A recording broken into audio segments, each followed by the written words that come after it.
kwanza ya kukomboka sana. Mama mie ninanai sana. Watu washinde leo malangaji.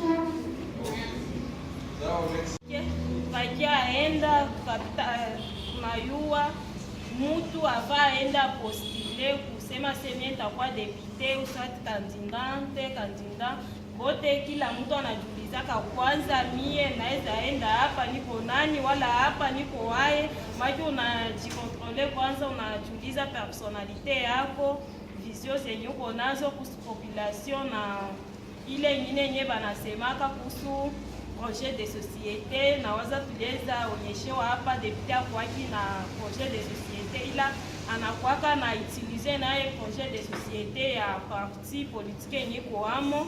Ile yote na waza iliweza endeka bien matiere yenye nilipata jana. Okay. Asante. Journée ya jana ilipitika bien. Na tulisema juu ya bonne gouvernance. Presque ile masipo yote na former bonne gouvernance, tulieseye kuiexpliquer. Na ilitusaidia sisi wamoja kujua bonne gouvernance est composée avec combien d'éléments. Dans chaque élément, il sait l'état de droit, la gestion de la chose, gestion publique, décentralisation, puis les méthodes de société. Sauf tout pour mandat, John, il a kumaliza. Sima tuposte ya mandat, sima tu ya député, ma député zetu minimiser kwa hayo. Mais ingine maposte ya mandat, akusisema. Tete kwa tuzafuata kama mama tufanya kadapele mbio. Juu tujua pale ba député wa bunge. Biko ingine maposte zenye ziko mandaté na population. Soit directement bien indirectement. Asante. Okay, next. Journée ya jana vraiment ilitusaidia sana. Na tukiangalia zaidi mie personnellement niliona kama bonne gouvernance haiko tu wale wenyewe beko ba candidat au candidate ku députation. Si epeke eske mu manyumba zetu tunafanya ile bonne gouvernance, iliniinterpelle sana.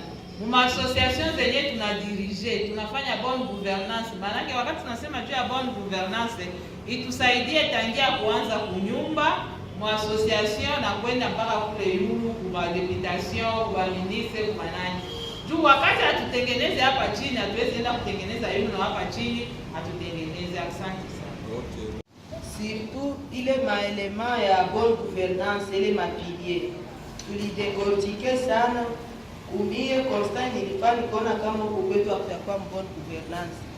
Juu vyote na vyote vile vyote, décentralisation ile na état de droit, gestion de l'armée, vile vyote, lutte contre la corruption bigaliki huko kwetu. Na kisha mkatufundisha juu ya mandat politique. Mandat politique ni nini? Atakuwa tunajua, tunasema tu mandat. Maraba tulijua mandat ni nini. Na ya mwisho ile ulifanya vile parenthèse juu ya ba femme bene bata biko ou bene biko pale juu conquérir pouvoir ba candidate. Uka ile ma question tatu, kama mtu atembea ya kupostuler na pasha jiuliza qui suis-je, est-ce que bananijua, qui va me voter, ile ikatulete na waza na bamingi walikuwa humu iko sawa, walikuwa balendaka, walikuwa bajiuliza ile na shibe kile benye tuko mjia jua iko bali tu shibe te tuko mjia. Désormais kama na mimi ndafanya vile, je dois me poser ces questions. Na ile ingine sasa vile dada alirudilia, inaonekana ile matière ya juzi haikuwa bien assimilée par nos collègues, ile perception de la femme politique. Juu kupitia ma discussion ifanyika hapa, bengine balishindwa kuziporter les choses. Ni ya muhimu tena bajiangalie, bajikorije. Okay. Asante na mimi kwa kunipa parole. Hii siku vile tunafanya inanisisimua sana kiakili. Juu huko vitu vingi sikuwa najua, ilikuwa problem kidogo, tunakimbilia Bukavu kuona. Kumbe hapa ame nani civile anapoalifo yule ame. Hatukuwa tunajua, ilifurahisha sana. Ingine ya pili ningefanya basi tuweze kuwakusanya. Basi tunapanda kwa masu. Hata kama gouvernement administrateur wetu hapa hata résoudre les problèmes. Jia basoda. Ingine ya pili kwa sababu ile conseil. Nasema sasa vile mama kama mama anataka kuwesha bandugu, barafiki, banengi. Mie unishaurie huyu mtoto. Sasa mtoto bila yayua kitu atasikia tata alimwambia, shanga alimwambia, anashtuka kumbe ndio hivi vitu. Inamletea kusisimua akili kujua vile anaenda kufuata kule. Ndio vile na siku kwa. Sasa vile sio vivevu. Depuis 2013 na sasa iko na sie juu ya kutusisimua, juu ya kutuelimisha, kisi ya kupita kukandidature. Tukafika kwa kukomine watu mpaka leo tukakuwa baridi ya shiko. Na sasa si bote hapa tuko ba membre ba resolution 1325. Sophie Beth kwa lisumbua kisi yote juu ya kuinua mtu mwanamke. Sasa tunafika saa wakati wakaingio. Wale wajitokeza. Sasa sisikie namna gani kama mtu iko mbele ya kumshauria kisi ataenda kufanya iko naenda inataka kuwa saa vile kunungunika na uko na lazima ya ile kitu. Nema ilikuwa kwa mkuru na furahi kisi na isema merci. Okay. Kama tiere ya jana ilitusaidia sana, ilitufungula na ilituonyesha vya mingi so vile ile maset pilier ya nani ya bonne gouvernance. Atukasa tulidecortiquer tukakomprendre vile venye tukwa na hiyo vetu abatulikuwa tuyasikia. Na ile manda politique pia ile manda problème manda tulisikia pia mzuri. Bo kisha tuliona kama ile sa vile mama chef du village atoka kusema ile nye mashauri tulitaka kupatia wenzetu kwa wenye waliona kama bana wajiatake kwabo. Ndio mmoja sema. Kama wajiatake kwabo ndio tupenda kunani nime atuka matiere yote yenye mtufundisha jana tulisikia mzuri na tulidecortiquer bien. Hata kuna kidogo yenyewe hayafika mzuri tunatumainia kama sante lokoleta keka tena kuturudia mwali. Okay.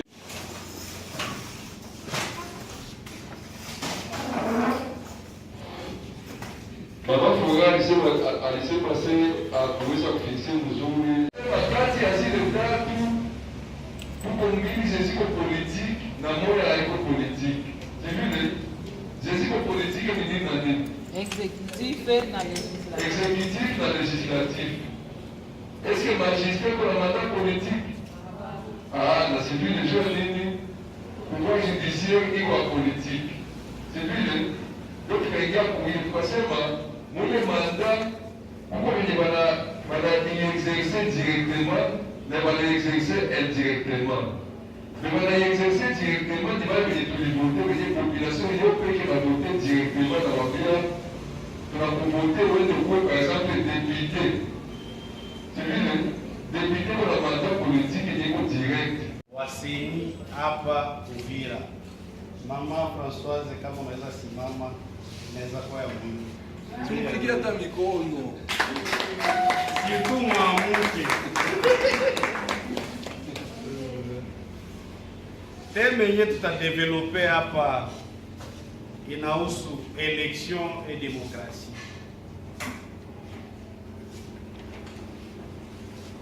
Itatuma tuiexplike kadiri nyie munaweza kusikia.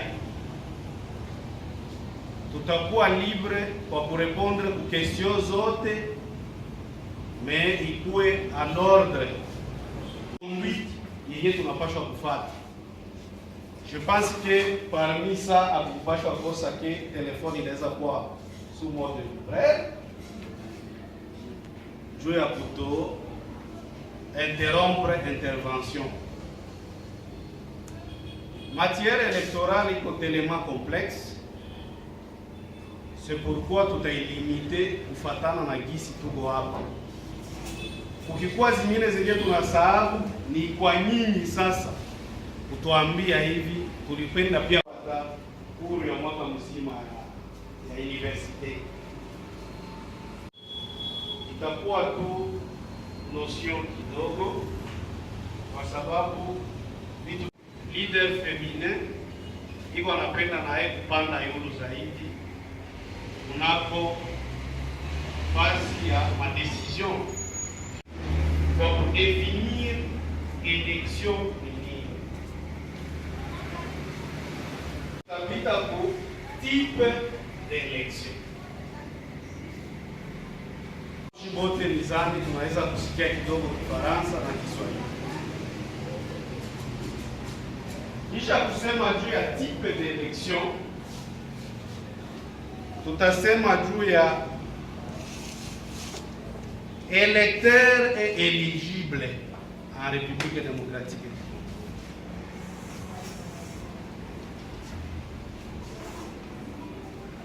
Congo. Comme tuko politique ya genre, tunaweza sema électrice et éligible.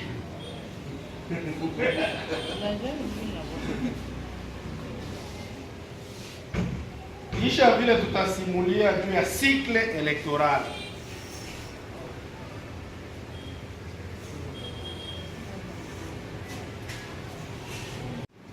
Tutasema juu ya mode de scrutin. Mode de scrutin.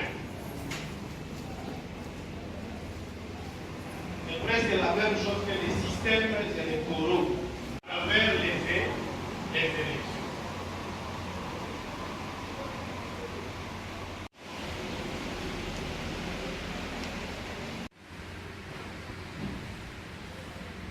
Iko siku mingi sana nchi yetu tunasema juu ya demokrasi. Kuanzia kwanza jina ya nchi yetu iko République démocratique du Congo. Kuna mtu mwenye anaweza niambia demokrasi signifie quoi? Qu'est-ce que la démocratie? Demokrasi ni namna ya kuonesha namna jinsi mtu anajifasiria bila donc mtu yuko huru kusema ile yenye anajua na ile yenye anataka bila kuweza kunyanyasika. Ni kuwa na liberte ya kuexprimer na kufanya kitu yenye unapenda. La démocratie, c'est le pouvoir du peuple, par le peuple et pour le peuple. Démocratie maana yake ni pouvoir yenyewe iko pale kwa ajili ya wananchi wao wenyewe, na wanatuma wale wenyewe watawatumikia kutokea wao wenyewe kwa faida yao. Donc pouvoir du peuple, par le peuple, pour le peuple. Kutenda kwa uhuru kadiri ya sheria ya nchi. À part les 5 scrutins directs, tuko na 6 scrutins indirects.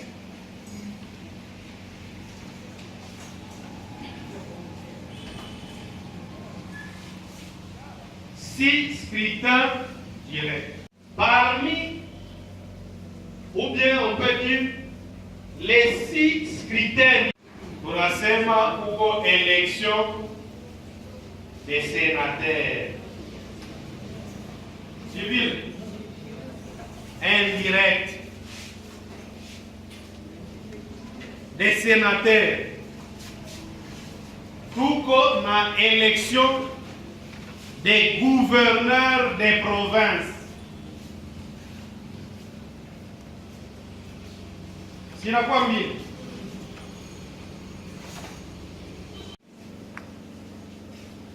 Élection de maires des villes, des conseillers urbains,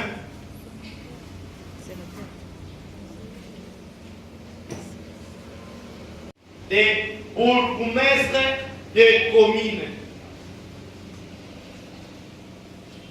Pas un bourgmestre mais dans la commune.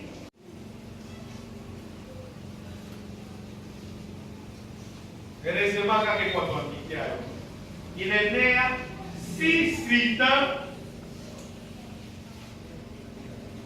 indirects. Pourquoi tunaita ile 6 scrutins indirects? Juste tuisha définir les scrutins directs, je crois qu'il y a itakushinda. Kama anaonyesha mkono. Basi dossier peuple population akiingia wanajivote peke yao kule na wanakunome directement bila sisi tuko sisi si base tulivote tulituma kule baturepresente jobo sasa banajikutanana kwa kuvote sasa bale bengine benye beko indirect ba sénateur banani Okay. Merci beaucoup. Wakati tulisema scrutin direct, tukasema sans intermédiaire. Le peuple, kule kupeuple tuko na batoto, tuko na bakubwa, tunasikia, tuko na baamuke, tuko na banaume. Mais de quel peuple on dit peuple électeur ou population électrice. Maintenant, ce représentant-là, banapata mandat ya kuchagua, unapata vile, benye batatu diriger, mais à notre nom. Je parle de tout lycée, pour élire les sénateurs, pour élire le chef de secteur, les bourgmestres des communes, selon les différents types d'élections indirectes. Chaque population électrice, tout a participé, mais d'une manière indirecte, à travers nos représentants. Mais Bale Bambele, tulibachagua sans passer par nos représentants. Dès lors que conseiller anachagua bourgmestre, conseiller wa commune anachagua bourgmestre, anamchagua au nom des populations de cette commune benye balimupatia mandat. C'est pourquoi tulisema kuko mandat direct na mandat indirect. Dans les scrutins directs, on donne le mandat direct, et dans les scrutins indirects, on donne le mandat indirect. Tunasikilizana pale. Bado kuonyesha mkono wa kusikia. Ataweza chaguliwa kwa ile manda yenye iko indirect. Na kama ataweza hawezi chaguliwa na ile. Ne. Eske president wa Burundi iko na sheria? Ndio anasema manda yake ya mbele alichaguliwa indirectement. Juu alichaguliwa na badepute. Hakwenda direct na population yenye inapaswa kumchagula.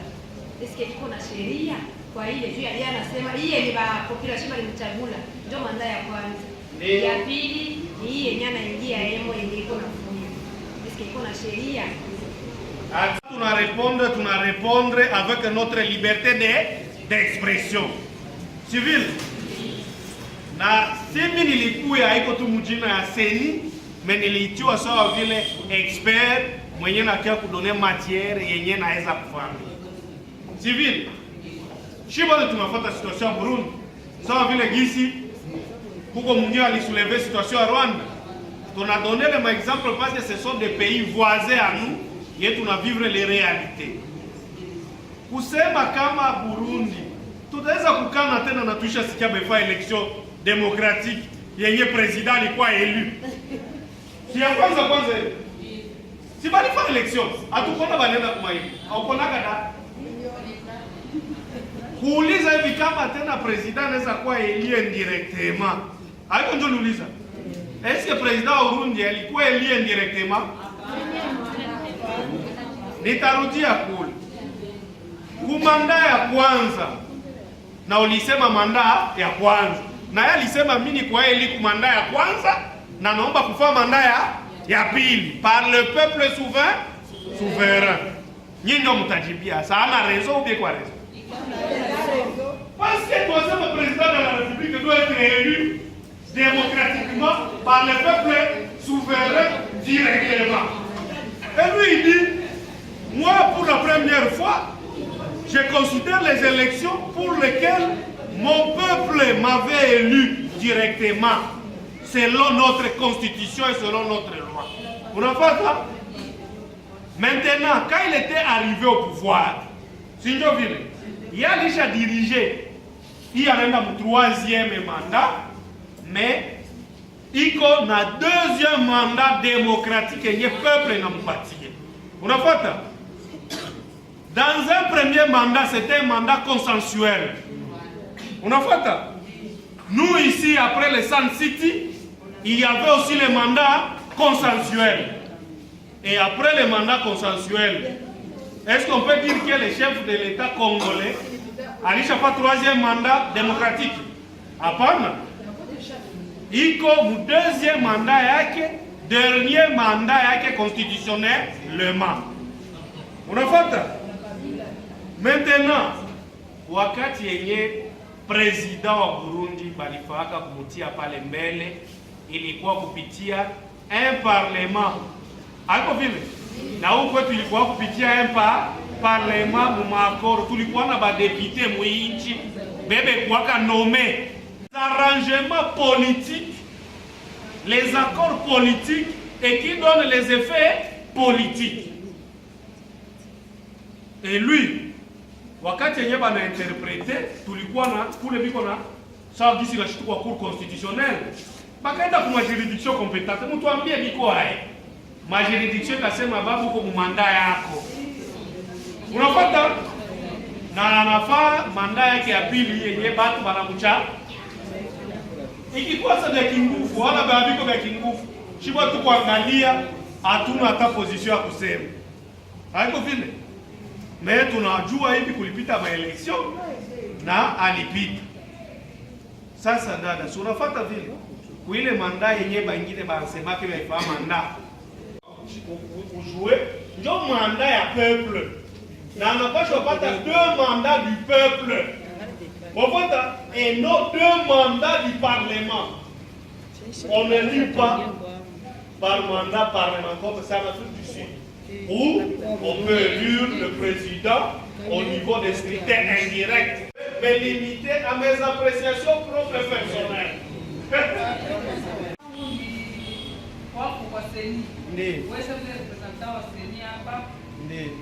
C'est-à-dire, kwa leo suivant calendrier électoral yenye sisi tupatiaka kama tuko mpambani mimi nadhani ya badepute provincial leo le cancer le 17 mka plein campagne kabisa parce que si la 25 ndio ndiko leo sasa seni wewe vile seni ni crainte yangu ni mtu tunasema wenzetu wa Burundi kesho sikia tena na siku tugeukia hapa vile vile tunatuambia kama bale ba député provincial biko Bukavu deja wanafanya 10 ans haliko na mandate na yetu 5 ans. Haiko minyo na baambia na bafasiria hivi. Hatuna atuwapatia mandate ya pili. Mais biko pale juu seni atunjwe na sapata seni. Hapo organiser ma élection. Sasa préoccupation yangu juu. Ndio. Seni il y a pas longtemps ça on a publié calendrier c'est que mliona kama machine zote ziko en marche. Ndio. Mais tukakuwa bloqué sijue wapi atuyue après hapa lundi hapo ndipo samedi ndio mimi nafuata radio seni inasema kama vous êtes piqué vraiment na ma situation yenye permettre seni ma moyen kama sio ma infrastructure ma moto ma véhicule ma nyumba sasa ile seni kuionaka mbele. Manake hivi sana sasa iliona pandake tungekuwa mkampanya electorale. Fanyaka Baraka atelier juu ya éveil, c'était non vers les élections démocratiques, transparentes et apaisées dans le territoire de Fizi. Unafuata? Mule ndani ukiangalia vitu yote tulipalpe tunasema tutoshe imaginaire électoral. Unafuata ile masuspicion tukwe na taya kuambianaka ukweli. Na tukasema kila mtu, kila partie prenante a joué bien son rôle. Na natoka leo kubambia hivi, parmi les institutions plus transparentes, il y a d'abord la CENI. Haiko kuinventer. Na nabaonyesha pourquoi nilibambia vile, nijua kuangalia ke iko entouré, wansikia na ba d'autres intervenants. D'abord les partis politiques. Ce sont des partis prenantes aux élections. Tunaenda angalia ba observateur, tunaenda angalia ba témoin. Na atutatia loin le gouvernement le Parlement. Unafata? Pourquoi ça tunajiuliza? Seni natosha calendrier. Na hii calendrier tushafika mu parti ya kampanye na tuyafaa kampanye electorale. Si ndio question ile là. Est-ce que Seni kuangaliaka hivi vyote vinaanza sema leo haina havyo?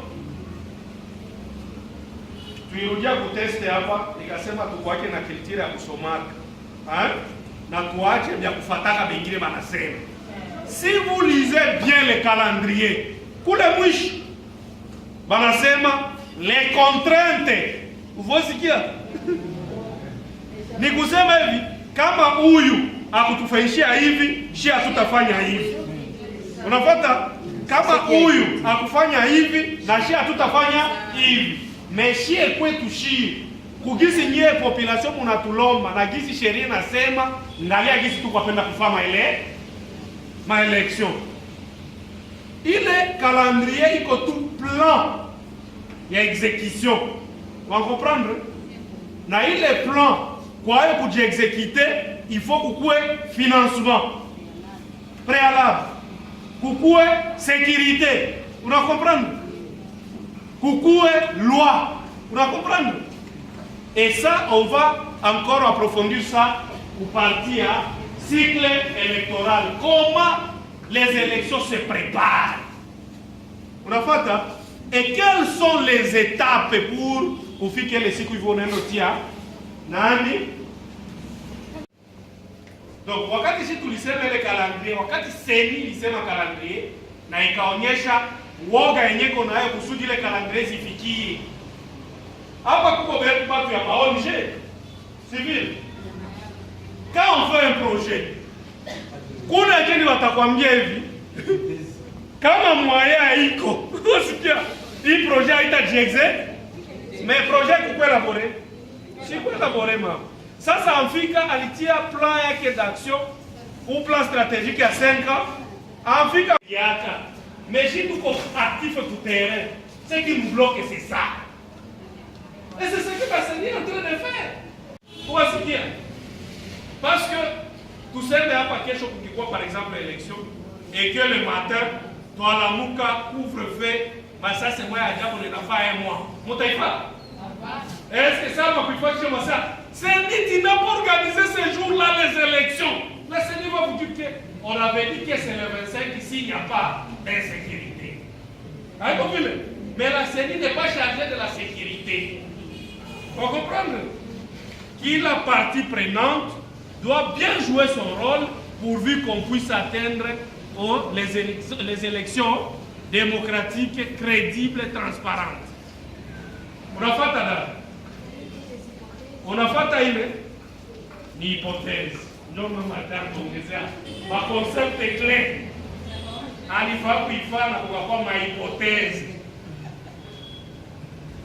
Tuko haiba muda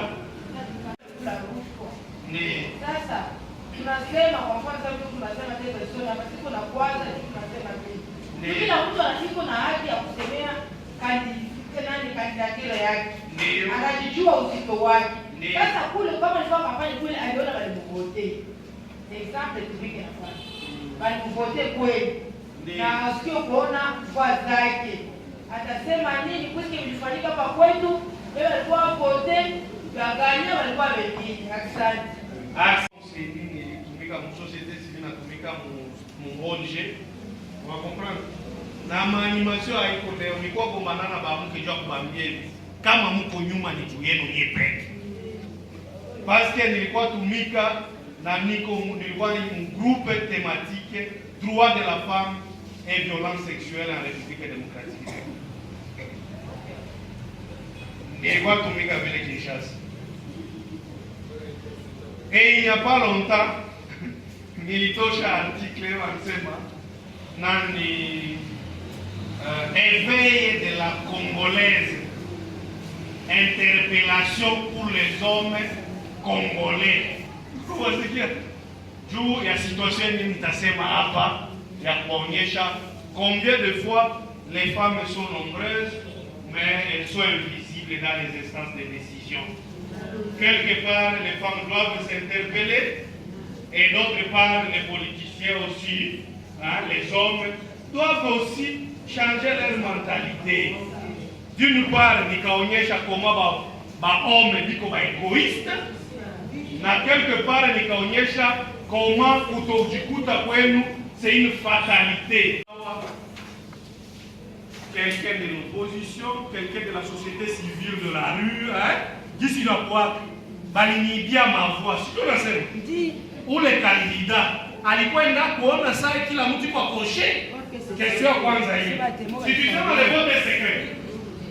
Na nikabapesha example hapa yenyewe nilionaka hivi. Mtu anafika, banakuya, ulishapita. Ulishapita, baada mwingine kule, turudie, banaenda kule. Ulishapita. Maintenant, banani bebiko bemchagoka kubale bote. Unasikia? Yeye anawaambia sema nini? Unaona timu ya baelektere bangu anajionyesha kuimani. Ule mwingine anasema angalia bale ndio baelektere hapo utakuta sura ambayo atakuwa ni 10. Unapata na mtu mmoja tukote mtu huyu. Donc tutoshe kwanza ile mkichwa hivi. Seni tu ndo alituidia. Batu wote hapa Uvira banajua vile. Napenda kuambia mwivi wetu kijana wa Seni. Mwankoso nimemwibia.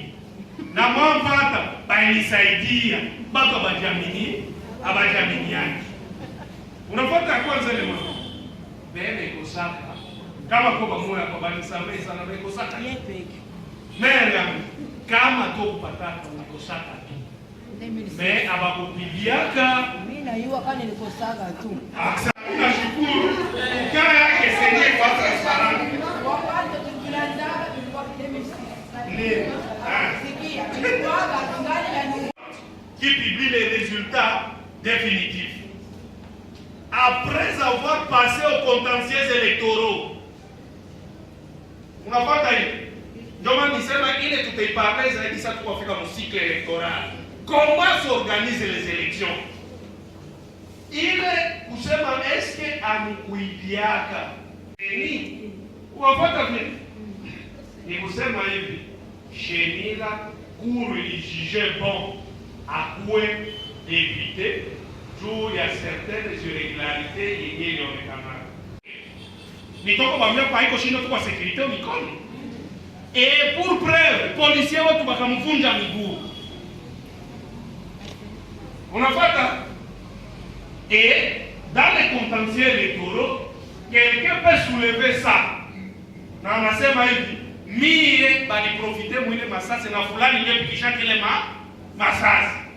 Dans ce cas-là, je suspecte les élections de tel bureau, tel bureau, tel bureau.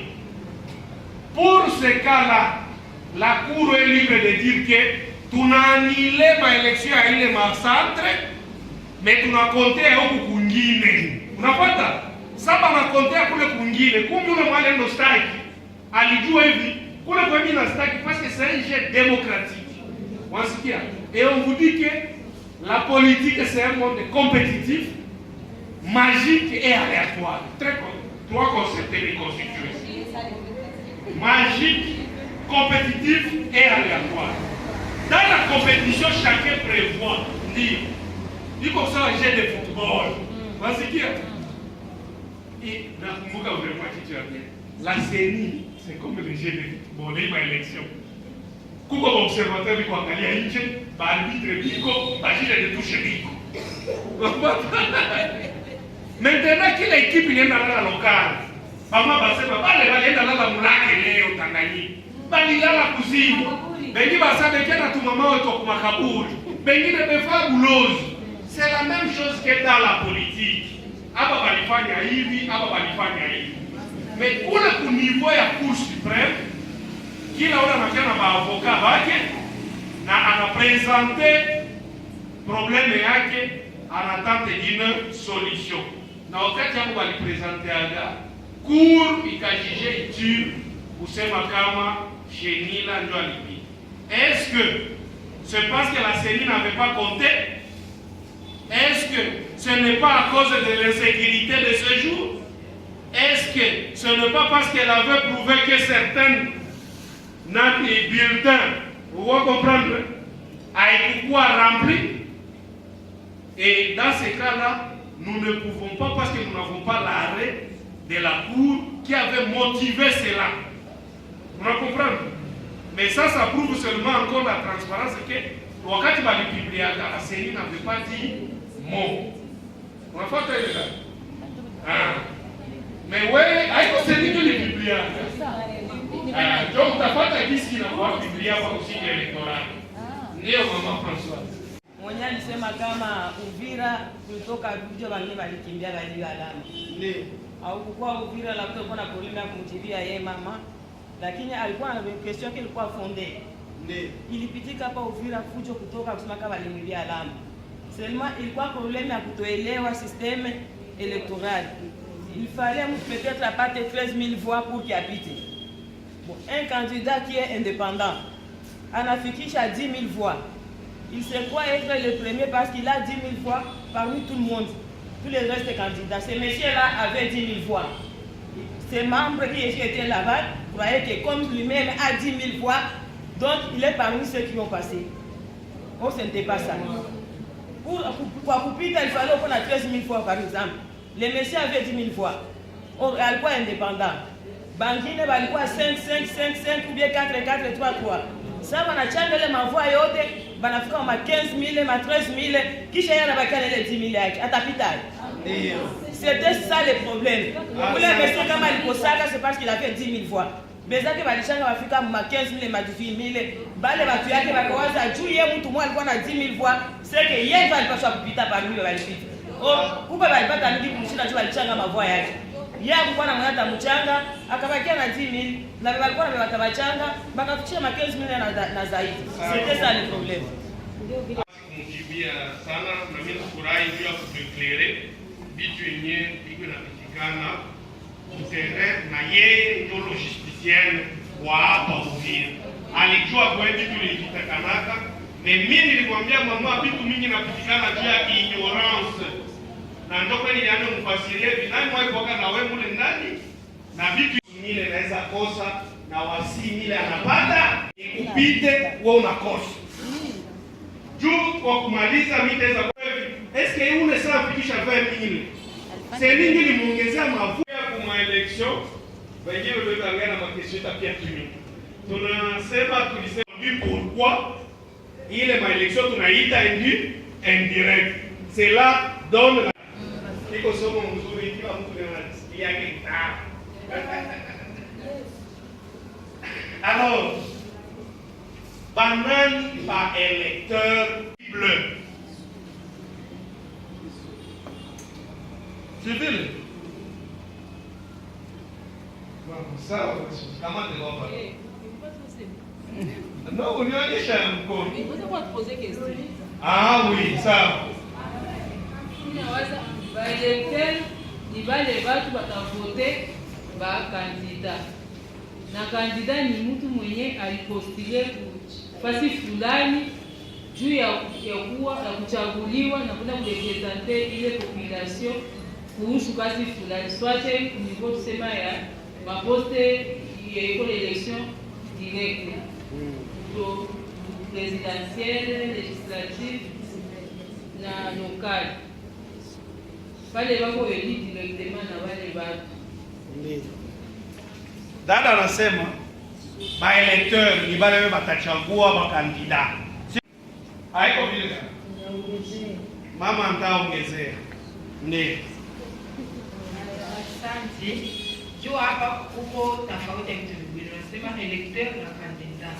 Electeur na eligible. Eligible maana ni ule mwenye anaeneza vitu manake makondisio zake zote za kuwa kandida au kuchaguliwa. Ndio. Ndio ule.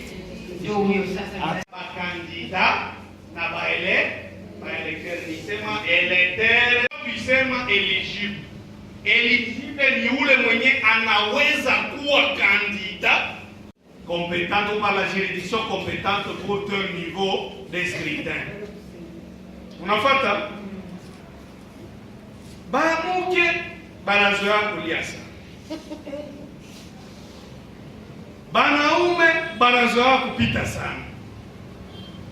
On se demande, est-ce que loi électorale ou bien constitution njo inatumaka wale baamuke basikwe na abo baeligible au basikwe baelektrice?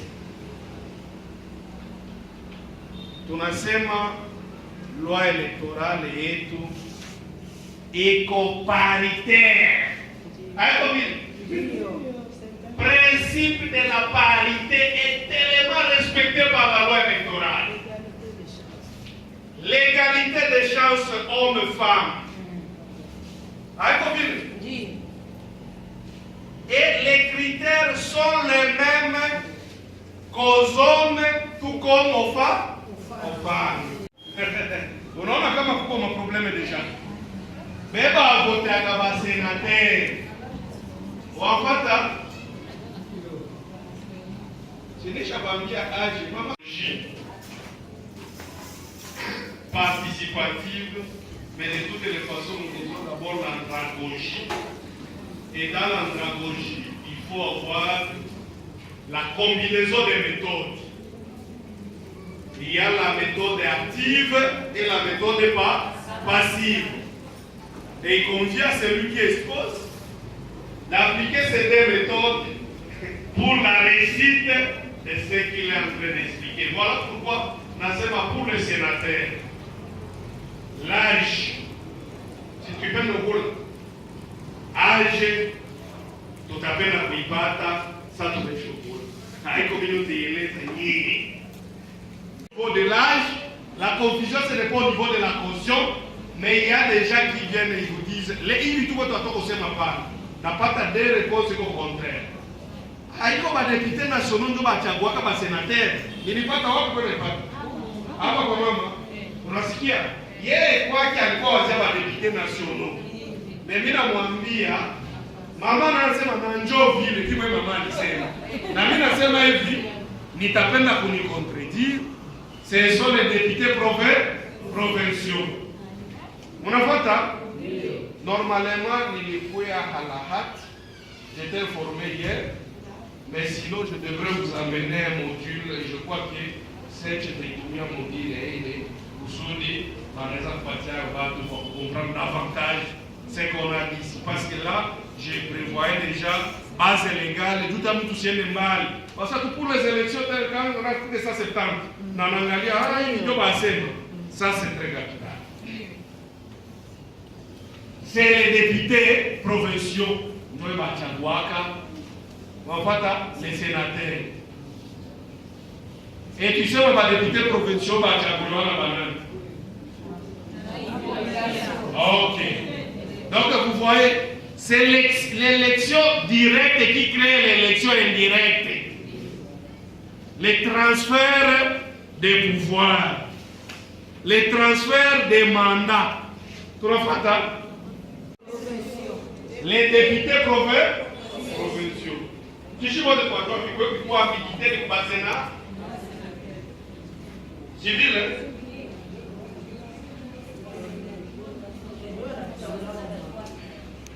Niveau d'études, pourquoi je ne reprends pas? Parce que sur les mêmes conditions que les députés nationaux, que le président de la République.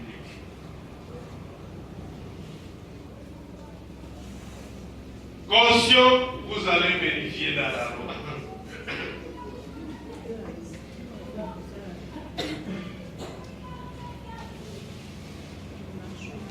Donc, les députés provinciaux, ce sont eux qui doivent élire le gouverneur des provinces et les sénateurs. Une question me revient en tête. Est-ce que, selon vous, pour être gouverneur des provinces ou sénateur, il faut être d'abord député provincial? On dit pas nécessairement. Pourquoi? député provincial na postiller na ngine mtu anatoka nje na anakia na postiller, ça dépasse na ile kampani tutafanya mle wa député provincial upite. Anasema mwanamke ndio mwana ndiye analojiona. Comprenez ça? Donc, où il est niveau, nous devons kusema pour le côté, ce n'est pas des problèmes tribalo-ethniques.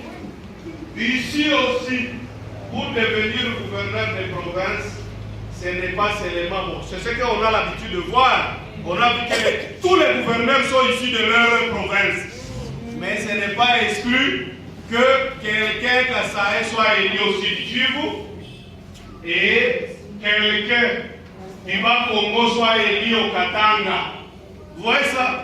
Mais chaque candidat doit étudier son électorat.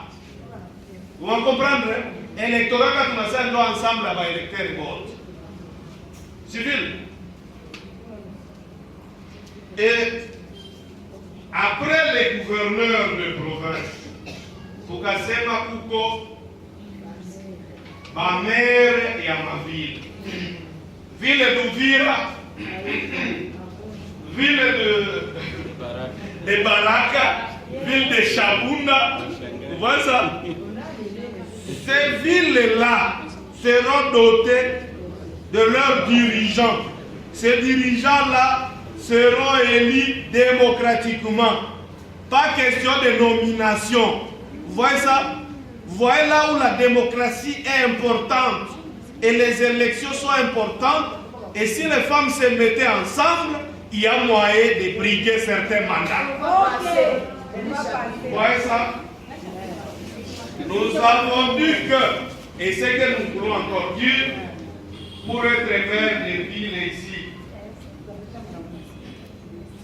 wakukua mbele ya vile banani banaweza kuchagua. Je passe juste aux électeurs parce que c'est ce qui pose des problèmes. Il sera élu par les conseillers urbains.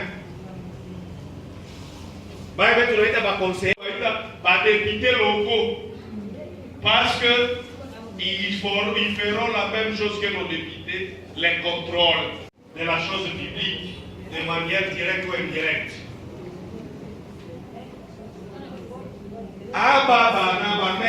Mtu mgeni wakwambia niliona kule Baraka. Wakati gani tutafaa maeleksha Bamera? Mimi iko nipitembea kwa nisha na conscientiser population yangu. J'ai compris où se trouve un problème. Parce que le maire ne sera pas élu par cette population, sera élu indirectement. Et encore, grave au 5 ans. Donc ça c'est indirect de l'indirect. Vous allez le comprendre. Maintenant, les conseillers urbains qui doivent élire les maires seront élus par qui?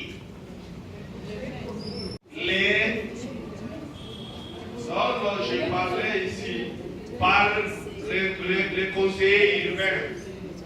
Vous voyez ça? Je parle d'abord des conseillers urbains. Les conseillers urbains, ils vont élire le maire de la ville. Et le maire de la ville, les conseillers urbains, ils seront élus par la population. Hapana. Batachaguliwa na bakonseye ya makomine. Bakonseye ya komine liko pouvoir nini? Hapo ndio watachagua burgomestre na ndio watachagua conseiller urbain. Unaona jinsi transfer ya pouvoir ya indirect iko nini? Donc on achagua mtu conseiller de commune, sio kudirect. Il faut kujua hivi unampatia mandat ya kuchagua na atakuwa burgomestre wa ile commune na unampatia mandat ya kuchagua na atakuwa maire wa ile ville iko contrôler na ile commune. Utapata kwa population tamchagua de manière indirecte et seront élus par les conseillers des communes, ce qu'on appelle les conseillers municipaux ou communaux. Vous voyez ça? Vous voyez les conseillers ici des communes, ils jouent presque le même rôle dans les élections que les députés. Ils votent à la fois pour le bourgmestre et ils votent aussi pour les conseillers urbains. Dit qu'on a double casquette.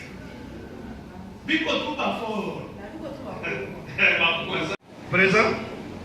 Toi, pour moi, direct, et puis chaque cité haute. Je suis en train de passer là-bas pour vous dire, parce que je trouve toujours l'électeur de l'autre. Parce que, qui l'a mis pour influencer la population pour dire qu'il n'a pas de quoi, bourgmestre. Lui aussi, il sera élu par les conseillers des secteurs. Donc, ce qu'on a fait pour la démocratie directe, pour les élections directes, c'est ce qui crée maintenant l'indirect.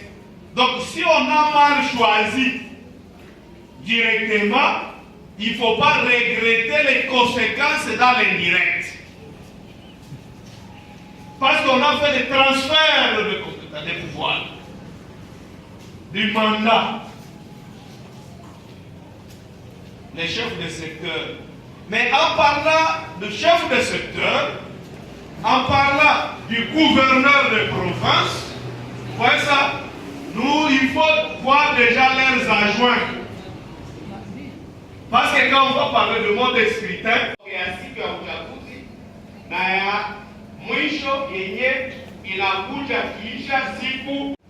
et ces trois grandes périodes sont coiffées de différentes activités. Pour période préélectorale, la période qui précède la période électorale, période inatangulia siku ya uchaguzi, kitu ya kwanza yenyewe nafaa interese sana. Cadre legal ni kusema kwa kuorganize maeleksio inafaa kama kuwe d'abord sheria yenye inaprepare ile maeleksio civile, na ile sheria ndio ina prévoir comment les élections doivent se dérouler. Na ndio maana tulisema mu définition que ile choix yenye kila mtu anapaswa apporter librement par rapport na dirigeant wake inapaswa pitika conformément aux normes électorales. Et dans le cadre légal, nous avons une loi électorale. D'abord, il faut commencer par la Constitution, parce que c'est la Constitution qui prévoit déjà à l'article 211 l'institution démocratique qu'on appelle CENI, qui est chargé d'organiser les élections. Bila kukuwa prévu dans la loi, dans la Constitution, peut-être on ne parlerait pas de la CENI aujourd'hui. C'est ça. Kisha kule mkadre legale tunasema tuko na loi électorale. Na après la loi électorale, tuko na zingine maloi sawa vile loi sur l'identification et l'enrôlement des électeurs. Il est a constitué cadre légal. Et cadre légal n'est qu'une partie de la première étape ou de la première période qu'on appelle période préélectorale. Dans la période préélectorale, c'est là où on fait la planification. Ce qui suit là-bas, c'est la planification. Nous avons les textes. Comme nous avons les textes, qu'est-ce que nous devons maintenant faire conformément à ces textes? Toujours ça, c'est pendant la période préélectorale. Comme pendant cette période, nous sommes pendant la période préélectorale. La période qui précède la période électorale. Et chaque période a plusieurs étapes, a plusieurs activités. Et parmi les activités, nous avons parlé du cadre légal. Et pour expliciter le cadre légal, nous avons dit Les cadres légaux, c'est l'ensemble de dispositions légales, de lois. Et nous avons cité la Constitution, nous avons cité la loi électorale, la loi sur l'identification et l'enrôlement des électeurs. Quand on termine la planification, et dans la planification, c'est là où on prévoit comment la chaîne logistique doit s'opérer. Quels sont les différents critères et critères prévus par la loi. Voilà pourquoi la loi est importante. Et ici, quand la CENI vous dit que nous avons prévu les calendriers électoraux, mais parmi les contraintes, il faut que le Parlement vote la loi sur la répartition des sièges. Vous voyez ça? Et que, sans la loi sur la répartition des sièges, par exemple aux élections locales, on ne peut pas organiser les élections parce que comment on va procéder à la réception et traitement des candidatures pour les élections locales et on ne maîtrise pas les nombres de sièges par rapport aux élections locales directes?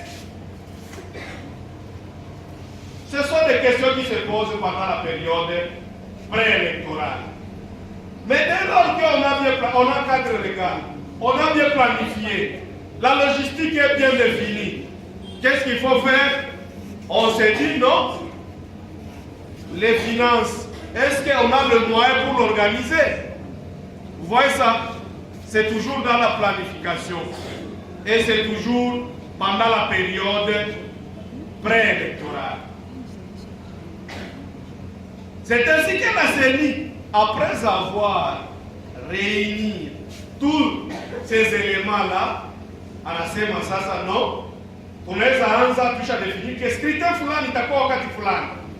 Donc, les calendriers électoraux dont on parlait ici, c'est aussi dans la planification. C'est pendant la période préélectorale qu'on définit les différentes étapes et qu'est-ce qu'on doit faire pour réaliser tel ou tel autre scrutin. Par après, on doit se poser la question. On va organiser ça. Qui sont les électeurs et qui sont les éligibles? Ça, c'est déjà prévu dans le cadre légal. Donc, identification des électeurs, élection comme candidat ou comme électeur. Ça, déjà les candidats. On connaît les électeurs.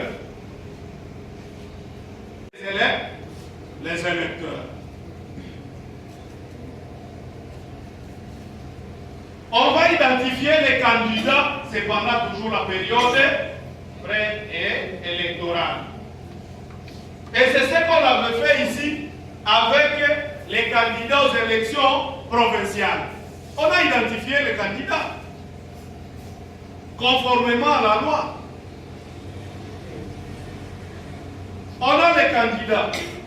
On connaît déjà les électeurs. Qu'est-ce qu'il faut faire maintenant? Les témoins et les observateurs. C'est ce qu'on dit, l'accréditation. Parce que la CENI n'a pas de témoins. Vous voyez ça? La CENI n'a pas d'observateurs. Les observateurs viennent de différentes structures et les témoins viennent de différents candidats ou de différents partis politiques. Ça, c'est la période préélectorale. Et ça, chaque candidat ou chaque parti politique qui se respecte doit maîtriser les cycles électoraux pour bien préparer les différentes étapes. Qu'est-ce que je dois faire? Qu'est-ce que la CENI est supposée faire pour le moment? Vous voyez ça? Qu'est-ce que la CENI n'a pas fait et pourquoi? C'est ça l'observation. C'est dire, maintenant j'ai les candidats, il faut que je leur accorde le temps de se prononcer. Vous voyez ça? Il y a la publication définitive des listes, c'est ce qu'on attend.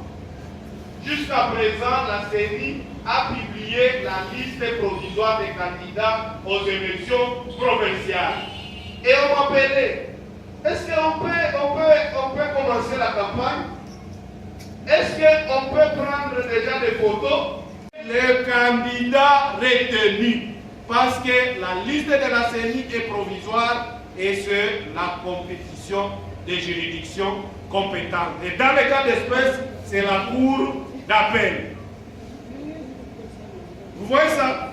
Est-ce qu'on peut maintenant, s'il y a des problèmes parmi les citoyens, oui, on peut les dénoncer? Vous savez que les autres? S'il y a des problèmes entre les suppléants, est-ce qu'on peut encore les dénoncer parce que la liste n'est pas encore venue définitivement? Merci beaucoup. On a fait la réception et traitement des candidatures. C'est pour faire quoi? C'est pour identifier les candidats. Vous voyez ça? Et chaque candidat est venu avec ses suppléants. Mais il y a les candidats qui sont venus de partis politiques et les candidats indépendants. Pour le moment, il y a le cadre légal qui a précédé. Le cadre légal définit quand est-ce que vous pouvez réclamer. C'est là où on parle des contentieux électoraux. Parmi les contentieux électoraux, nous avons les contentieux des listes. Vous voyez ça? Ou vous dites que non, celui qui se trouve sur notre liste n'est pas de notre parti, mais il faut être compétent pour les dire. À ce qui concerne les candidats indépendants, lui il peut dire celui-là n'est pas mon suppléant, donc la CENI s'est trompée. Et là nous allons vérifier les dossiers pour vous démontrer que ce n'est pas la CENI.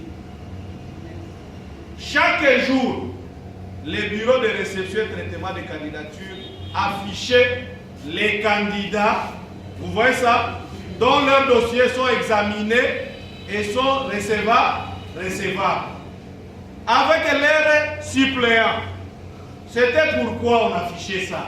C'est pour vous accorder le temps de déclarer que moi je ne veux plus de ces suppléants.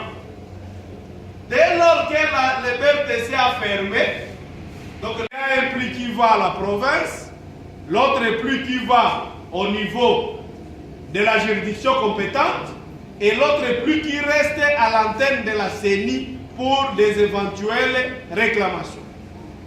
Mais à ce moment-là, vous avez dépassé votre période de réclamation quand on affichait les listes.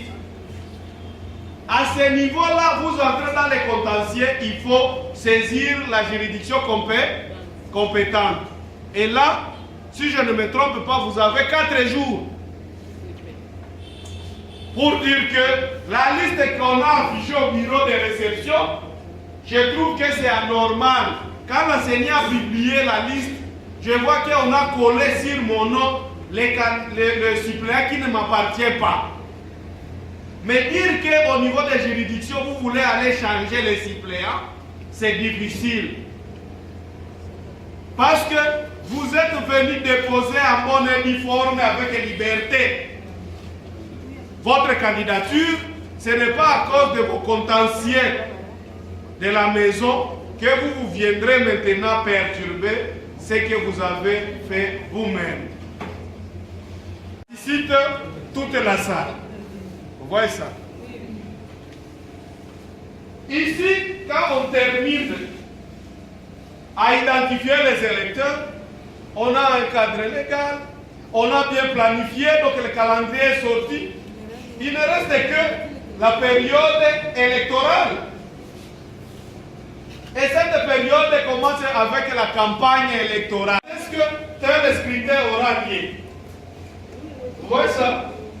La Cour a déjà, ou la juridiction compétente, a déjà examiné tous les contentieux. On a observé ici avec légèreté.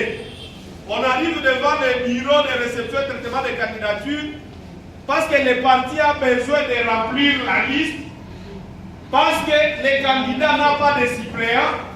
On a remarqué ça. C'est un fait que on s'est dit qu'un parti sérieux ne peut pas le faire. Parce que c'est lui qui connaît le cycle électoral, doit suivre les partis. Oh, il y a la loi électorale qui est sortie. Quelle dit cette loi? Vous voyez ça? Ah, il y a maintenant la loi sur l'identification des électeurs. Et il saura à quel moment il doit réclamer telle ou telle chose. Mais dès lors qu'on ne s'intéresse pas, tout le monde attend seulement les jours, il y a vote. Dès lors qu'au niveau de la planification, on a des problèmes. Donc l'autre là, la conséquence ne va pas se réaliser. Et c'est ce qu'on est en train de connaître. C'est ce qu'on est en train de connaître. Parce que pendant cette période préélectorale, il n'y a pas moyen d'entamer la campagne électorale dès lors que toutes les conditions ne sont pas encore réunies pour que la campagne se fasse. Parce qu'après la campagne, il n'y a que le vote. Vous voyez ça? Le vote proprement dit. Donc la période électorale ou la phase électorale a des grandes activités ou de grandes périodes. La sensibilisation, l'éducation civique électorale, mais la campagne électorale dont on est. Vous voyez ça? Pour les inciter à voter pour lui. Or, il nous avait promis, bien ta femme Yaïf, mais au lieu de battre pour vous, il devient derrière une autre personne, sans vous le dire, mais n'est pas sur la liste de cette personne. Et si vous t'avez un voté, on a voté pour toi, mais toi-même tu as remarqué que donc tu n'as pas conscientisé les suppléants et de montrer son rôle pendant la période de campagne. Dès qu'on termine la campagne, mais où est le cadre légal et l'équitable? Ah oui, à toi, qui s'y loin à quoi? Ah oui, il y a une communauté en Allemagne. Ah oui, il y a une programmée. Ah oui, comment il y a bien fini parce que il faut planifier, mais il y a quelque chose qui manque. Directement, ça doit déranger la période électorale. Et quand ça dérange la période électorale, il y a du mal que le vote puisse avoir lieu. Moi, comme on y voit la période et la phase électorale, mais on vous dit encore, il faut modifier la loi sur tel. Dans ce cas-là, vous rentrez encore à la phase première et la syndicat se prononce que ne regrettez pas parce que le Parlement a déclaré, vous voyez ça, et que c'est vous qui les aviez donné les mandats. La CENI est obligée de respecter le mandat et attendre que la phase préélectorale soit modifiée. Et dès que ça c'est modifié, ça modifie directement la phase aussi électorale. Donc, tout le monde peut faire un cycle bien, il doit comprendre que vous pouvez être en train parce que déjà, au niveau de planification, il y a un problème. Toi, vous êtes un cadre légal. Donc, toi, vous êtes à moins. Donc, à tout moment, quand on dit qu'on va modifier la loi électorale, on rentre dans le cadre légal. Et ça nous renvoie encore à reculer. Imaginez-vous si aujourd'hui, on modifiait la loi. Mais vous attendez encore repostuler parce que le nombre de sièges change. Dès lors que le nombre de sièges, au lieu d'avoir 5 sièges, ça devient 4 ou 7. Vous voyez ça? Il y a des partis qui doivent se dire que si tout est là, c'est les 8 sièges. Nous devons postuler. Et là, ça modifie tout. Donc, il faut suivre ce qui se passe au Parlement pour dire que si la CENI a fait ça, parce que aussi le Parlement a fait ça, parce que le gouvernement a fait ça, parce que. National ou international. Mais parce que vous êtes de l'ONG des droits de l'homme, moi j'ai bien observé les élections par Nifukuza. Mais le président. Et cette procédure, c'est votre organisation qui doit écrire à la CENI. Ou c'est votre parti politique qui doit envoyer la liste de ses témoins. La politique, ce n'est pas une mince affaire, comme on est en train de blaguer avec ça. Pour être candidat ou bien pour envoyer la liste, le parti doit nécessairement s'assurer. Mais vous voulez qu'il puisse témoigner pour vous pendant que vous n'aviez que 200 témoins là où il y a 3600 bureaux de vote par exemple. Vous voyez ça? Qu'est-ce qui reste? Là où vous n'étiez pas, quand on vous dit que vous avez réussi, vous avez la foi. Pendant que vous n'avez ni rien vu et vous n'y avez pas un témoin.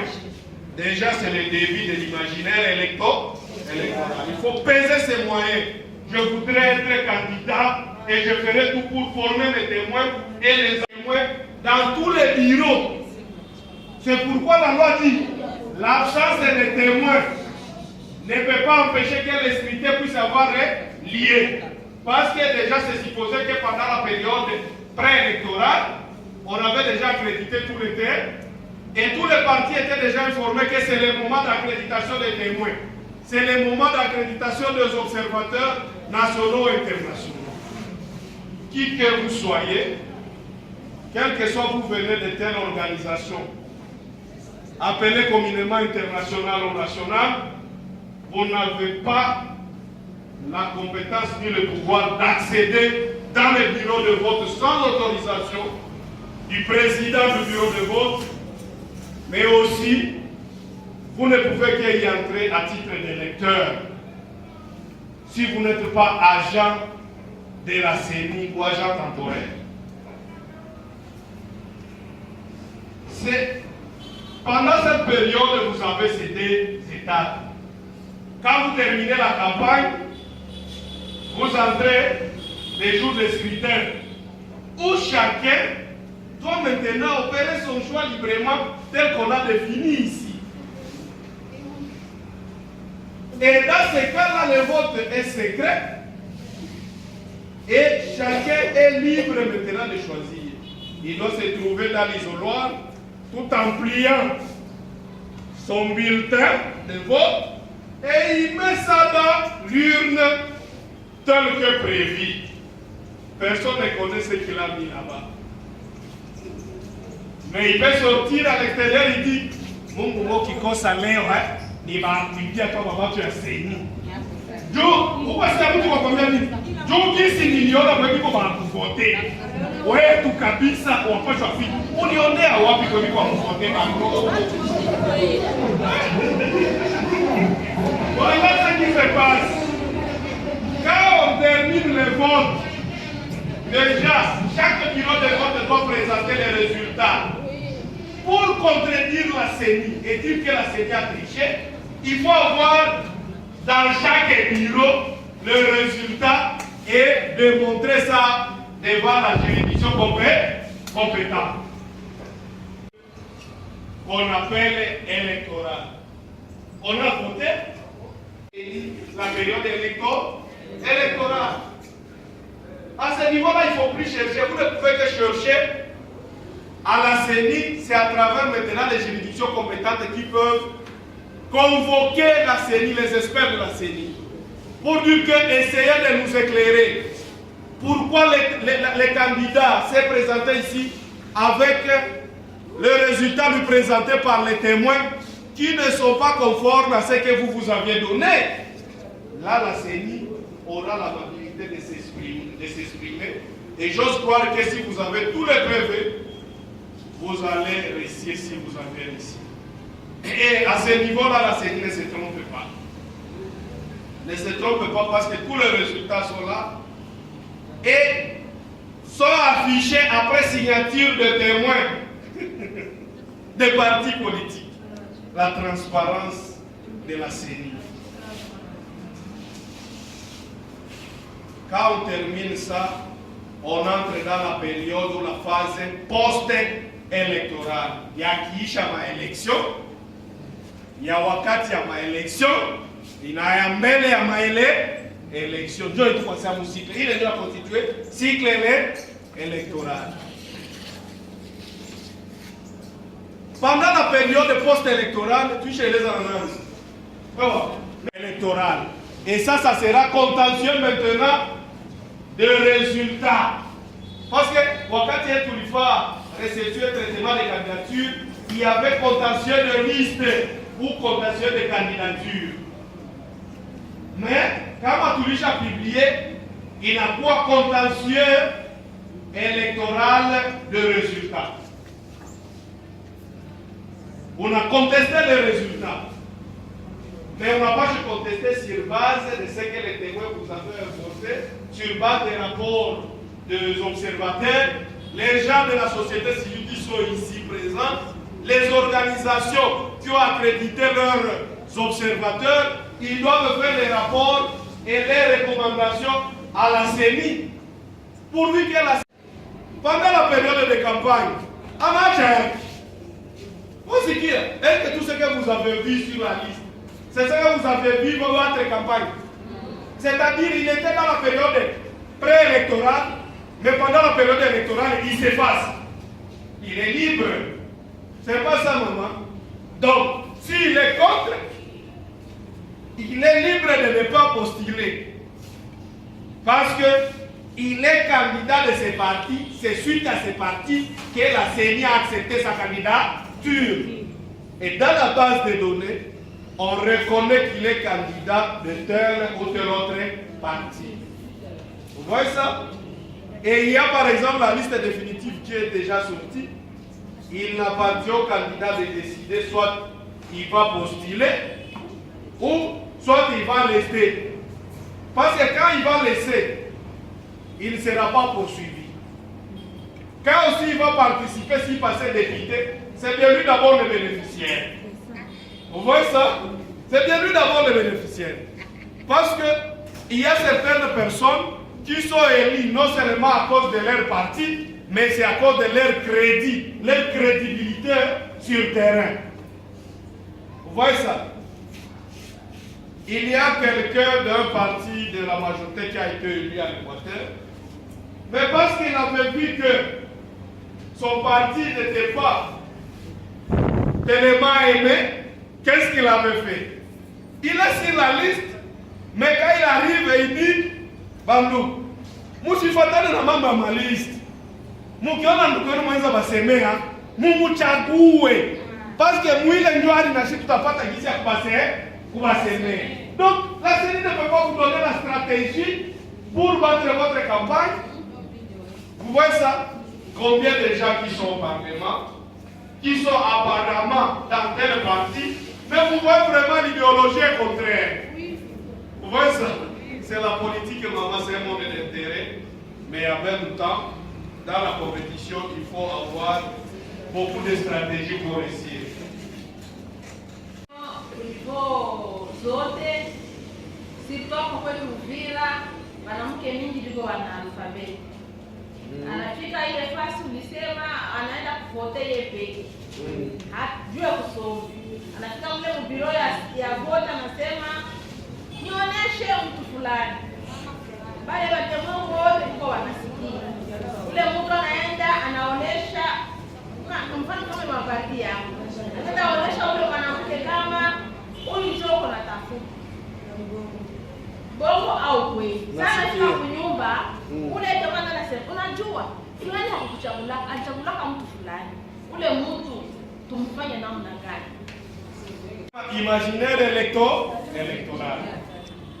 Namna gani mtu mwenye akusoma anachaguaka? Kubulletin kuna picha ya mtu. Unasikia? Na kuko kaze yenye mtu anapashwa kukoshe. Na kama akoshe anakalaka na entre de libure, jua ajue kufanya vile anabandika. Sikia mama. Picha kwa kidogo lakini kwa naona mama alisema ajue kusoma. Juu ya kutojua kusoma wakasema vyumo. Dede. Kama aone banamusindikiza. Unasikia? Banamusindikiza. Na sababu mtisindikiza anapaswa kutia pale kwenye alisema en présence d'un témoin. Voyez ça? D'un témoin. C'est qui? Pourquoi? Inafuatilia gisi sheria inasema, sinisema kadri legal. Mbona mkadri legal wanasema nini? Deja nyie ule mwapenda kwa kandida aanze kufundisha kila mtu mmoja kusoma. Si kwa vile strategy. Kama unaenda usoma, mama uniangalie mzuri. Mimi niko mnene, niko hivi. Picha yangu nilitiaka kakitambaa nikakatia ngambo moja. Wasikia? Na kule pembeni ya kwangu ndio unaenda tia. Ilias batu bamwa benye bana vote ya mbaya, mais souvent c'est toléré dans le bureau de vote devant les témoins. Anafika, anatia kusura. Mno wangu huyu. Celui-là, bien qu'akutie mukaze, comme ça n'a pas touché des candidats, on accepte ce choix. Nous devons éviter de présumer ce qui se passe dans l'isoloir. Il y a beaucoup d'analphabètes qui ne voient pas, mais qui connaissent le visage. Il y a beaucoup de moyens pour voter. Mais celui qui échoue ne cherche pas, ne manque pas de motifs. Parce que même pour ceux qui ont réussi, même pour ceux qui ont échoué, il faut comprendre que où les toits ne sont pas trompés. Mungine afani, Afrique a coché côté couille. Pour couper qui nous qui n'est pas comme.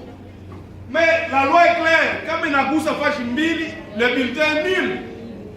Voici qui est. Et dès lors que le bulletin est nul, on a le combien de voter. Je crois qu'il mais il a mal voté. Vous ne vous êtes pas impliqué pour le former comment il doit vous voter. Impliquez-vous dans l'éducation civique et électorale. Notre candidat selon les différents critères. C'est très capital. Ma photo c'est notre chumuka. Nazamu na fa campagne kila mtu anataka voter numéro 5 na bimanyimbo binembo kwa radio.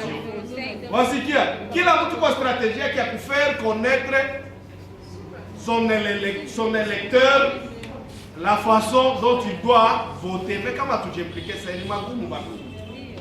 Ni magumu sana. Na ndio vitu mingi tulio. Question ingine. Vous, avec votre témoin, vous les avez envoyés pour marquer la transparence de la CENI. Donc, vous... Oui. Oui. Moi, c'est Madame Jeanne Milolo. Je suis coordinatrice de la Fondation Femmes Plus Bureau d'Uvira, membre de la société civile. Oui, vraiment, nous remercions grandement SAD parce que d'avoir songé à nous pendant cette période de pré-élection. Parce qu'il y a beaucoup de choses qu'on ignorait sur les élections, sur la bonne gouvernance et même sur la démocratie. Mais avec cette occasion de formation de 3 jours, il nous a beaucoup appris. Nous avons vraiment beaucoup découvert. Nous connaissons comment fonctionne la bonne gouvernance. Nous connaissons maintenant qu'est-ce qu'est la démocratie, qu'est-ce que les élections, comment élire et qui peut élire et qui peut être élu. Après ces 3 jours de formation, parce que nous venons quand même dans une base, nous devons tout faire pour faire la restitution de ce que nous avons appris ici. Nous savons que notre base aussi a besoin de connaître plus sur les élections. Bon, pour les recommandations, nous demandons à SAD vraiment de continuer avec des exercices pareils, que ça ne soit pas pour la première ou la dernière fois. Et pour la CENI, nous demandons à tous ceux qui nous a donné de voir comment est-ce qu'ils peuvent mettre en exercice et toutes les recommandations que nous lui avons demandées, s'ils peuvent aussi prendre ça en compte. Merci beaucoup. Moi, je réponds au nom de Foura Mangala Jeannette. En tout cas, je remercie de cette formation parce que cette formation nous a édifié, m'a édifié moi-même parce qu'avec même la salle était édifiée. C'est leur formation, surtout concernant les cycles électoraux. Dans le cycle électoral, j'étais un peu ignorante. Maintenant, je me suis trouvée parce qu'ils ont dit qu'il y a trois périodes de cycle électoral. Il y a préélectoral, post-électoral, et préélectoral, électoral, post-électoral. Dans préélectoral, on a même énuméré les éléments qui composent tous les 3 étapes. Là, je sais quand on est à tel niveau, ça nous sommes dans la période de post-électoral, ou bien préélectoral, ou bien électoral. Là, je peux me positionner maintenant conformément. Je pense, comme je suis femme candidate, je pense qu'au terrain, je ne serai plus ignorante. Je saurai comment convaincre mon électorat. C'est en suivant les étapes préétablies par la CENI et la loi électorale. Même avec notre constitution, parce qu'on a un peu touché sur ça aussi. Et aussi, quelles sont les recommandations que vous faites à cette forme Kamangram ou même la CENI? Ce qu'on peut faire comme recommandation au siège, c'est question aussi de sensibiliser les femmes. Surtout nous les femmes qui vivent au niveau dans les villes. On est un peu mieux informés sur l'électorat féminin. Mais les femmes qui vivent dans les villages, dans les fins fonds de notre pays sont encore ignorantes et sont encore liées aux vices et coutumes. Parce qu'on a dit, l'objectif principal de cet atelier était que la femme soit compétitive durant ces élections qu'on va faire récemment. Mais on s'est vu que la femme, le pourcentage de femmes est presque 52%. Mais dans tous les scrutins organisés par notre pays, presque les femmes ne passent pas. On s'est demandé pourquoi. On a vu cette ignorance des femmes. Et cette ignorance, il faut qu'on fasse des ateliers de sensibilisation, de vulgarisation, pour que la femme sache bien son rôle dans les élections et pourquoi élire une autre femme.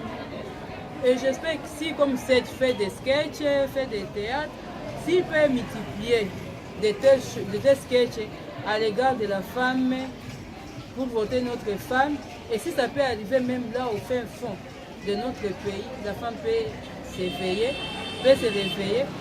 Et j'espère que dans ces cas encore, on peut avoir même une femme présidente au niveau de notre pays, même une femme gouvernante. Parce qu'on a dit le président, un homme, ça fait 2 mandats. Et pourtant, nous sommes 52%. Parmi les 22 gouverneurs qui sont dans notre pays, aucune femme. Députation nationale, 55 députés, mais 44 femmes. Pourquoi ça? On n'en parle pas pour la députation provinciale. Il y a quelques miettes de femmes. Tout ça, on s'est demandé, c'est l'ignorance de la femme qui suscite encore, qui demande encore une éveil. Et je pense qu'avec ça, je peux nous aider à faire ça. Merci beaucoup. Je réponds au nom de Madame Nissi Chondina. Merci beaucoup. Vraiment, je remercie beaucoup les organisateurs de cette formation, notamment les 7 Focomon Grand, pour l'activité qu'il avait prévue pour nous. Vraiment, cette activité est venue au moment opportun. C'était vraiment un grand besoin pour nous. Vraiment, nous disons grand merci aux organisateurs de cette formation. Vraiment, nous avons été édifiés par la formation, surtout la démocratie et la bonne gouvernance. On nous a montré les rôles d'un électeur et aussi les candidats, si les candidats est éligible. On a beaucoup discuté, c'était vraiment un échange participatif. Les formateurs nous ont montré beaucoup de choses, comment on peut se présenter devant ces électeurs, comment déposer sa candidature. Il y a tant de questions que les candidats doivent se poser avant de poser sa candidature. Pour nous, vraiment, ça a été une bonne chose parce qu'il y a certains parmi nous qui avaient postulé, ne sachant pas quoi faire. Comment être en contact avec la base, est-ce que nous sommes acceptés par la base. Il nous a aussi montré beaucoup de stratégies, comment développer nos stratégies, comment aller vers la base et être vraiment éligible, surtout la notion de la démocratie. Vraiment, ça nous a beaucoup édifié, la démocratie et la bonne gouvernance. Alors, après cette formation, quelles sont maintenant les ambitions que vous avez ou certaines perspectives d'avenir que vous comptez maintenant faire? Après cette formation, moi, premièrement, je vois que je dois d'abord aller encore vers la base, informer la base, parce que nous, on s'est préparé. Par exemple, moi, je suis une candidate. Il faut d'abord que j'aille devant ma base, aller leur montrer. Surtout, on a un problème ici chez nous, le problème des femmes qui sont analphabètes. Nous, on ne savait pas, il faut d'abord aller vers cette base, montrer à nos mamans comment elles peuvent choisir lors des élections, quand cette dame entre dans les îles, comment est-ce qu'elle peut choisir sa candidate. Comme la personne qui ne connaît pas lire, comment elle peut choisir ça. Par rapport à cet atelier, oui, c'était très bon, mais ce n'est pas tellement très suffisant. Si il peut encore organiser une autre rencontre, pas seulement une, surtout en faveur de la femme, parce que nous femmes, nous-mêmes, nous ignorons, on ne savait pas ce que nous pouvons faire. Si je peux encore organiser d'autres rencontres, en nous renforçant davantage sur comment est-ce que comment est-ce qu'on peut préparer notre base, comment nous sommes édifiés et s'il peut encore augmenter d'autres langues. Comment se tenir maintenant devant la base, comment communiquer avec la base. Merci beaucoup. Je réponds au nom de Aimé Biamou. Oui, bon, j'ai apprécié toutes les journées qu'on a passées ici parce que ça nous a révélé beaucoup de choses. On était vraiment dans l'ignorance de certaines choses. Mais à travers les formateurs, on a découvert beaucoup de choses qu'on ne connaissait pas avant. On faisait les erreurs sans les savoir. Mais après la formation, je pense que vraiment nous sommes maintenant sur le bon chemin. Nous nous retrouvons, nous n'avons plus droit à l'erreur. Ok. Alors, quelles sont les perspectives que vous avez maintenant après subir cette formation? Les perspectives que j'ai, tout d'abord, je suis candidate à la députation provinciale. Je ne savais pas vraiment comment organiser mon équipe de campagne. Maintenant, à partir de maintenant, je sais comment organiser mon équipe de campagne. Je sais comment faire la sensibilisation. Je sais par où commencer ou par où terminer. Moi, je l'ai dit ici, j'ai donné des recommandations. L'une à Sèche et l'autre à la CENI. Pour la Sèche, j'ai donné comme recommandation de faire une vaste sensibilisation de comment prévenir les désordres au lieu de vote. Parce que la fois passée, on a assisté au désordre, on voyait les gens qui circulaient avec l'argent dans leurs poches pour donner les gens qui sont sur la ligne vers la salle de vote. Ça, j'ai recommandé ça au SETCH, que SETCH voit et planifie dans ses activités comment faire une activité pour prévenir ces genres de désordres au lieu de vote. Merci. Pour la CENI, j'ai dit de faire un plaidoyer, d'agrandir les photos, parce qu'il y a des vieilles mamans qui ne voient pas bien. Alors, comme nous sommes nombreux et que sur l'affiche, nous devons nous y retrouvons tous, on est obligé d'atrophier, de diminuer la grandeur, le format de la photo. Là, maintenant, on a demandé à la CENI de faire un plaidoyer, de faire vraiment une grande photo pour que la candidate ou les candidats soient visibles par tout le monde. Voilà les deux recommandations que j'ai formulées dans cette session. Merci beaucoup, madame.